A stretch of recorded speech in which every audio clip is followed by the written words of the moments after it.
ভিউটা তোমরা দেখো, জাস্ট ভিউটা দেখো।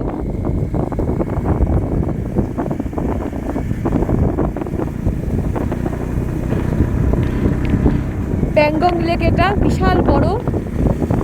সে ডাল লেকে যেমনই গিয়েছিলাম কাশ্মীরে, যতটা যেরকম ফিলিং হয়েছিল, এটাও তাই। এখন বাইকে করে যাচ্ছি বলে দেখাচ্ছি।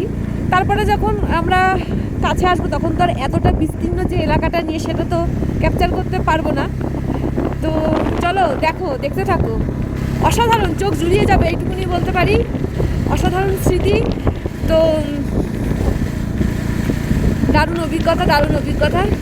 যারা এসেছো, যারা সামনে থেকে দেখেছো তারা জানো, আর যারা জানো না, আমার ভিডিওটা এই কারণেই করা। আমার তো স্মৃতি অবশ্যই, কারণ আমি আর জীবন আর কি মনে থাকবে যে এত সুন্দর জায়গায় আমি এসেছিলাম।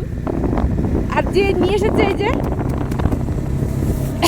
অসীম তার মনের জোর, যার জন্য আমি এত সুন্দর পৃথিবীর এত সুন্দর জায়গা ঘুরে দেখতে পাচ্ছি।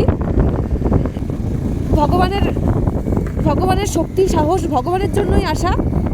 প্লাস আমার বরের হচ্ছে এই অসীম মনের জোর। তা না হলে সত্যি, কি একজন যেন বলেছিল না যে জল বেচে কত লাভ। সত্যি তো জানে, জল বেচে ভাই এত দূরে আসা যায় না। তার জন্য লাগে প্রচুর ক্ষমতা, প্রচুর শক্তি আর ভগবানের চরম আশীর্বাদ।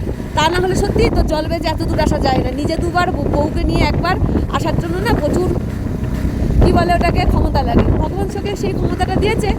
আর পরিশ্রম কখনো ধোকা দেয় না। প্রচুর পরিশ্রম করলে পৃথিবীর সব প্রান্ত ঘোরা সম্ভব, বুঝলে।